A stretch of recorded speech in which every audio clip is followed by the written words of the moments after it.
Pretty cool, eh? But this is not in our camera backpack.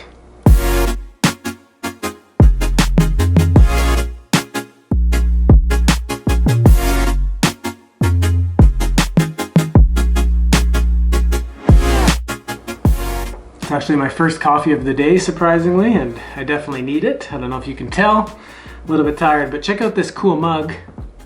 Ye Matthew Legacy in Bonavista, Newfoundland. So the ship that actually found Canada for Europeans, the one that had John Cabot on it, I think in the 1500s, when it landed in Newfoundland, was called the Matthew. Pretty cool.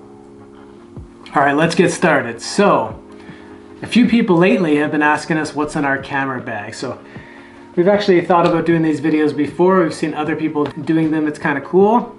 So before we start, I just wanted to say that we're very practical shooters in a sense. We've built up our stuff as we go. As many of you know, if you've been watching this channel, we kind of got started by fluke in 2017 when we did a 150-day road trip across Canada. We didn't really plan on being YouTubers after that, but it started to grow pretty fast. So here we are. But back then we actually only had a Sony A6000. It was pretty terrible for video, but amazing for photos. And then we started upgrading slowly as we went. So we don't have the, we don't spend a lot on the fanciest of gadgets. We kind of spend on what's the best for what we need. However, a backpack is quite important because it's going to be on your back and it weighs quite a bit when you have all your cameras in there. So the one that we've been using for pretty much the last 2 years is the Low Pro 450. This has been a great backpack. I really love that it has all these little, I don't know what you call them, straps that you can unclip this and clip it wherever you want. And you have this for the tripod and you can get some for water bottles. It has a hard top here, a couple side pouches. You can access the camera from the side. Waist straps, super important. Don't buy a camera bag without waist straps because you don't want all the weight on your shoulders all the time. But as you can see, it's pretty empty now because we've switched, but I do have one of our lenses. This is well, I'll explain that later rather than get too complicated at the moment. But yeah, laptop compartment, like I like how deep it is. It's just been a very awesome backpack. And even better perhaps is right here. It has a rain flap that's permanently inside, so you just flip that out and put it over when it's raining, so it's been a great bag. However, recently we started working with Nomadic. They make a lot of really great bags for travel, and they recently made a bag with Peter McKinnon. So you probably know who Peter McKinnon is, pretty famous photographer now, also from Canada, and he actually helped Nomadic design a camera bag, so it's beautiful, I will say that. We've only used it a couple times so far, so I don't have lots of experience with it, but it's definitely a much prettier bag than the other one. It looks almost like it's leather. I'm not sure if it is, but it is water resistant. The only thing I didn't like that this one doesn't come with a rain flap or a rain bag to go over it. You have to buy that separately, which means then you have to utilize some of your camera space to store it, but I'm sure there was a reason for that. This one also has some of the straps on the outside. You can also access the camera from the side. It's got a smaller pouch here for certain stuff, but of course the nitty-gritty is on the inside.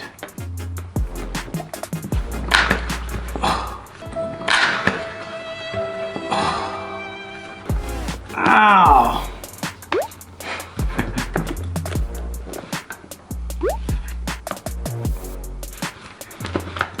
One of the things I do like about this backpack right away is that you can actually lock the zippers together. So it has one of those holes, and I mean, I know those little locks are probably easy to break, but I find it helps just if you're maybe going around town, just leaving it for a second, maybe shooting and it's kind of beside you, maybe on a bus in a hostel, I don't know. I think it's a little safer to have it locked up there. It also feels a lot more sturdy. And this is what it looks like on the inside. So this one also has all the zippers you could want. Pouch for the laptop, which is great. It's going to be heavy once I add that. It's already quite heavy right now. Definitely not the lightest of backpacks, but as you can see, this one's a little more narrow. I kind of like how deep the other backpack is, but this one's a little more shallow, I guess you can say. But it is a bigger backpack overall. And aside from the compartments, which are fairly similar, let me zip that up, otherwise you won't hear me, is this one is also designed for a little bit of travel. So maybe you're going on a shoot for like 3 days and you don't want to bring 2 backpacks, but you obviously need some clothing, extra t-shirt and underwear and stuff like that. So it actually does have a top compartment. So right now I just have a few cables and chargers in here, but you can definitely put some clothing in here and expand it a little bigger. I think that's kind of cool for sure. The other one does not have that. So the only other bag we have is our drone bag for the Mavic. So this is not, we actually use this quite a bit. I would rather, if I'm going on a specific shoot where I don't need all this, then I would definitely put the drone in that bag and have one bag. But for what it is and the size, it's pretty convenient, and I bought it right from DJI, so everything fits perfectly. But that's pretty much it for our bags. In terms of pricing, because that's another important part, we're going to put some affiliate links in the description below. Not only will it help you find everything we've mentioned much easier, but we do earn a small commission off the purchases you make. There's no extra charge to you, so it just helps us out as well. But the Low Pro is the cheaper option. It's about 240 Canadian right now on Amazon. It does pretty much what you need it to do. It's a little smaller, but overall it's a great backpack. So definitely if you're on a budget and you like it, it's a great option. The Peter McKinnon Nomadic bag is about 550 Canadian, so about double the price. But it is bigger, it's prettier, it feels more sturdy, it holds clothes as we mentioned, and there's a couple of other features as well that I failed to mention. One is the laptop compartment. So I said it has the laptop compartment on the inside. That was actually for an iPad or a tablet, which we don't have. But if you do have one, it actually holds both. So you can put the tablet on the inside and the laptop's actually on the outside, which is kind of nice. With the other one, it's on the inside, so you have to open the whole bag to reach that. So I like this a lot better. And then there's a few other things as well. So this is water resistant. So unless you're gonna really be out in the rain for a long period of time, you probably won't need the rain bag to begin with, which you can buy from them. But another cool feature is the zippers are waterproof. So you probably can't see here, but it doesn't let the water get inside, which is pretty cool. Another feature that one does not have. And then if you don't want the hip straps on, you could actually slide them out. I'm not sure why you would do that, because it really takes the pressure off the shoulders, but if you didn't want them there, you can do that. And then this one obviously has a little bit more of a design for travel, because it has this little sleeve here, so if you're taking your carry-on luggage in the import, that'll slide right over that. And of course, Peter McKinnon style, you get the skull, which is kind of cool as well. So this is definitely a great backpack. I'm looking forward to using it a lot more in the future. I'm just going to open the bag here and show you some stuff. So let's start with the camera. So first of all, the camera that this is shooting on right now is the Sony A6300. That was our first camera we got when we started getting into video, because the 6000 just wasn't good enough. So that's the one that's it's filming on now, but our latest edition is actually the newer version, the Sony A6600. And this one's quite a bit more expensive, maybe another $700 or so. But I will say, at first I thought, oh, the features aren't that great compared to the 6300, but there's some things have grown on us big time. So the reason why we bought this one was because it actually has a headphone jack. So if you're doing an interview with someone and you want to be listening very closely to how it sounds, you need a headphone jack. The 6300 does not have that.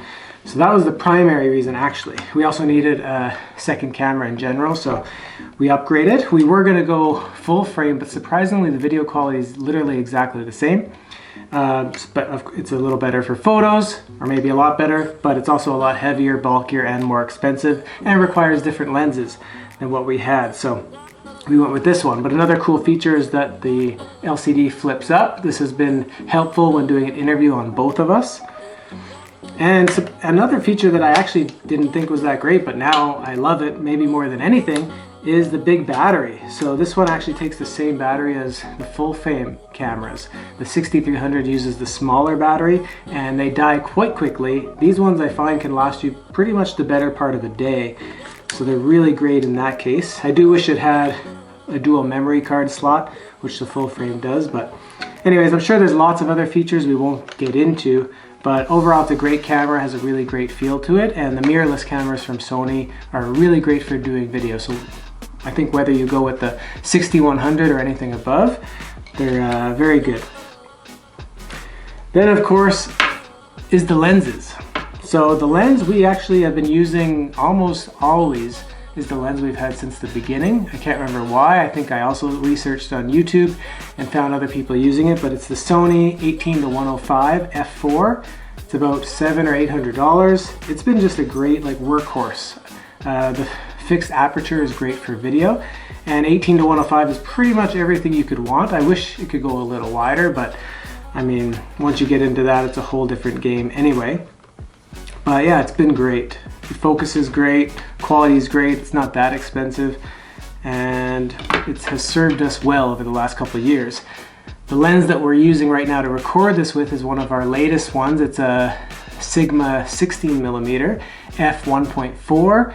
It's also been great for wide angle. We wanted that mostly for shooting more in restaurants or things with low light, because it allows a lot more light in. We're still getting used to it, especially in terms of like focusing with it and stuff, but overall it's a great camera, a great lens. This one we don't pretty much ever use for video, but it came with the Sony 6000 when we bought it. It's the 55-210. So it's really great if you see some wildlife, birds and things like that. I've used it a lot for photos, especially on traveling, on trips like that. When we were doing a safari in Africa, it was great, but pretty much haven't used it for video. The 105 actually takes care of pretty much what we need. I need more coffee. All right, so, oh yeah, I forgot about this lens. This is another one that I never use for video, but it's great for astrophotography. So I love shooting at night. I don't do it nearly often enough, and I'm really just practicing at it. But this was the cheapest lens that was recommended. It's the Rokinon 12mm. I think it's around $400, and it is actually pretty great for astrophotography because it's a manual focus. So you can actually focus it to affinity and go all the way down to an f2, and it lets in a lot of light. And yeah, we have some cool photos I've taken from that, but we're rarely out at night. It really comes in handy for camping, because then I just don't feel like staying up till 2 sometimes. And for those who don't know, the summers in Canada pretty much has daylight till like midnight. So you definitely got to stay up late for that kind of stuff. Second, probably most important thing is a tripod. So we actually have worked our way through a number of tripods. The one we're using is called a Velbon EX430. It's actually a pretty cheap one. It came as part of the kit when I bought the 6000 actually, so it's probably a $50 to $100 tripod, and it's been great over the years. I know tripods can be very expensive. I think maybe if they're made out of like carbon fiber, or they have a hook for weights on the bottom. I don't know, we haven't needed any of that. There's been the odd case where it's been super windy and maybe a weight would come in handy, but we're pretty run and gun, so we don't usually have time for bigger setups. But for photography, probably that comes in handy. This one we actually don't use too much anymore. We had bought a Joby. They're pretty cool because you can, work the arms to however you want. You can hang them off a tree branch. Yeah, but surprisingly we haven't used it that much. They are highly recommended. They're very good tripods if you think you're going to use it, but for us, we actually have started using this more. So this is a little tripod from Manfrotto. It's pretty cool because you can also swivel this around. It's very simple.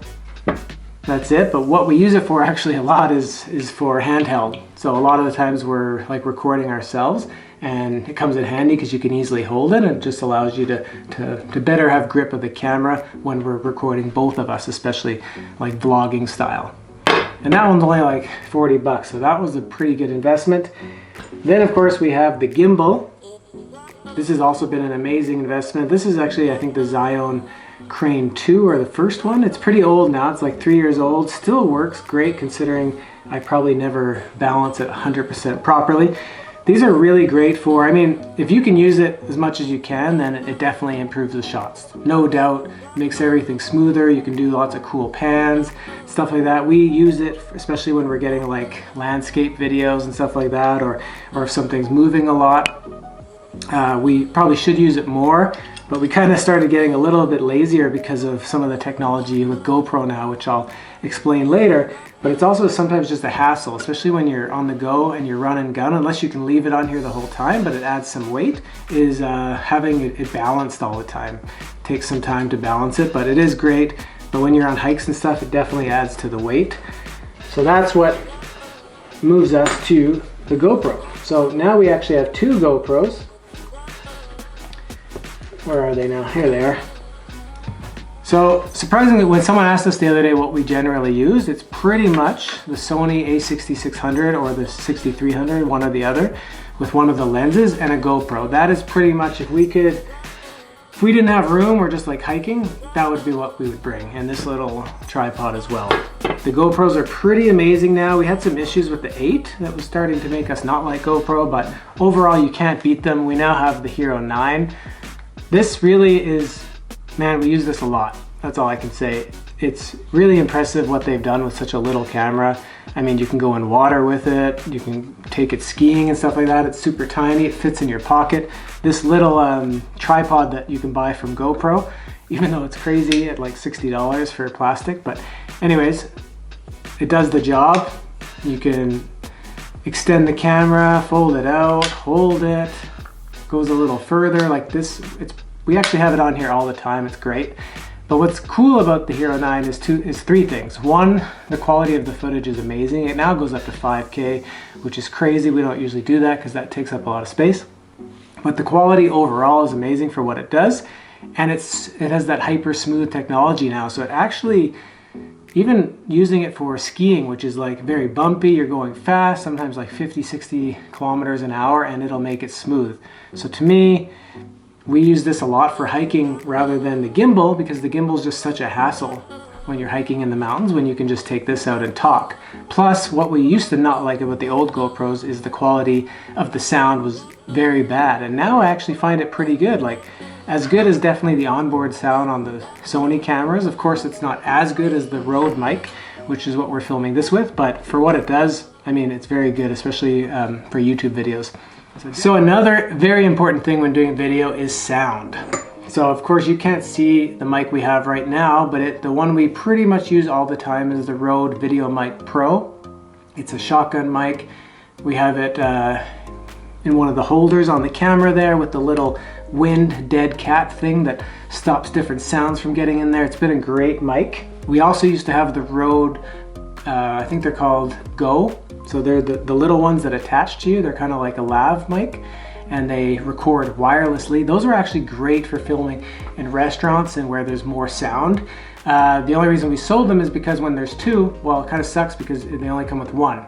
So now they have a new version that has two of them. So that's probably what we're gonna buy next, but we don't have them yet. So that's pretty much the only mic we use other than talking directly into the GoPro.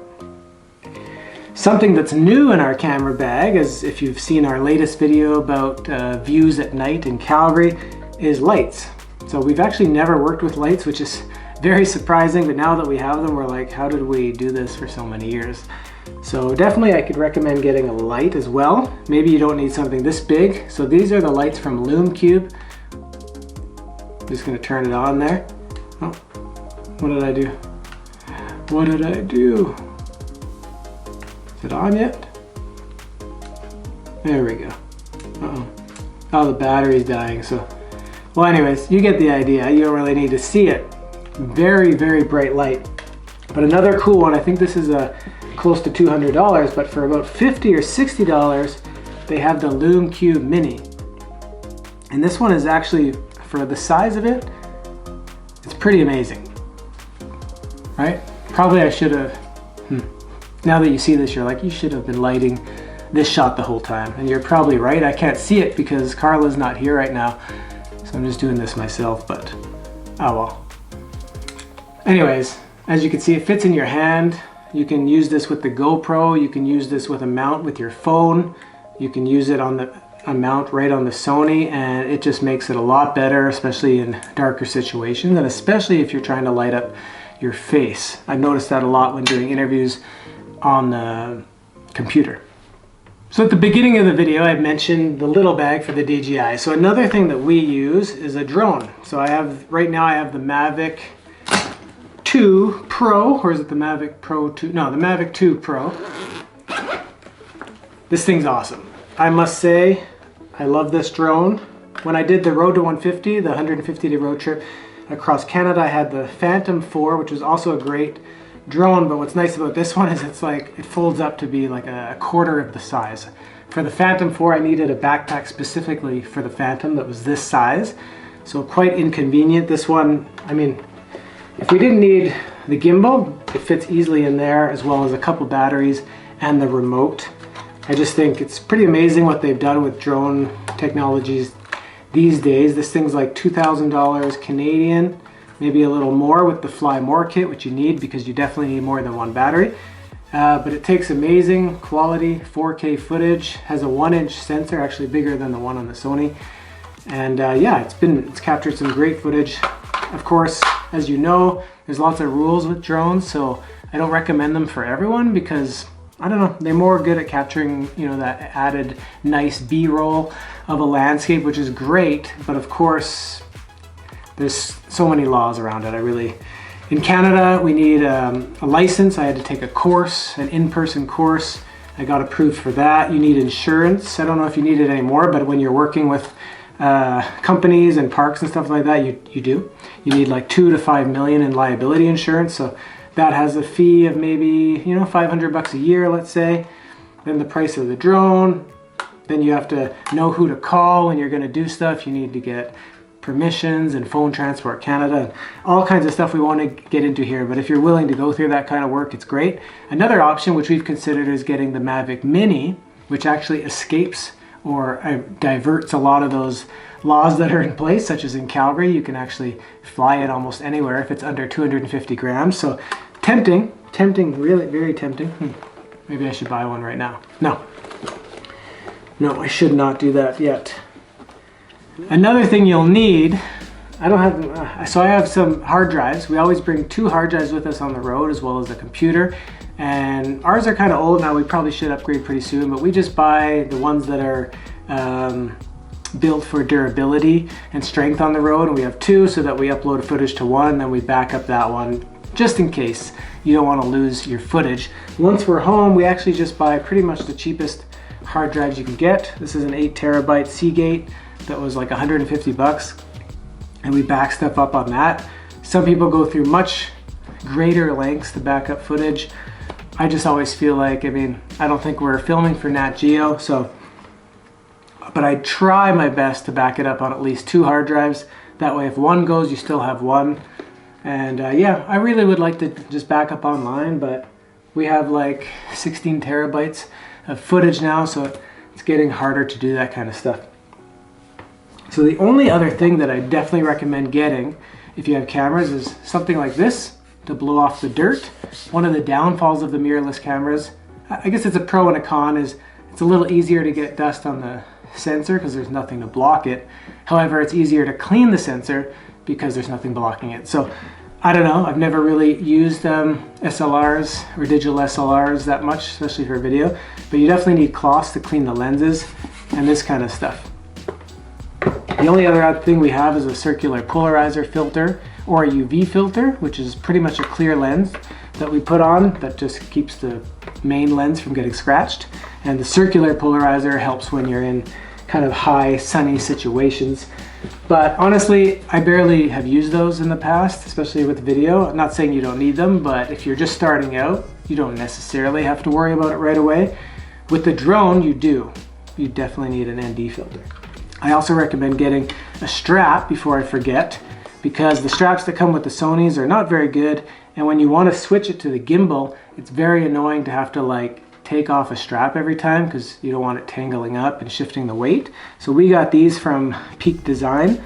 This one's a little bigger. The one that's on that camera is about half the width, and I think I prefer the half width ones because this takes up a lot of space in your bag. Actually, it seems funny that a strap would, but by the time you bottle this thing or wrap this thing up, it takes up half the space of the camera. So I don't know if I would buy a thick one like this anymore, but this is the benefit of it. You just slide that out and you're done. And then you could take off that one, put it on the gimbal, then take it off the gimbal, put it back on. It took me a while to find straps that I liked, and these so far have been the best ones. So it's Peak Design. They make a whole bunch of different kinds, and they've been great. So that's another thing I'd recommend. Uh-oh, I forgot something else. I'm getting ahead of myself here.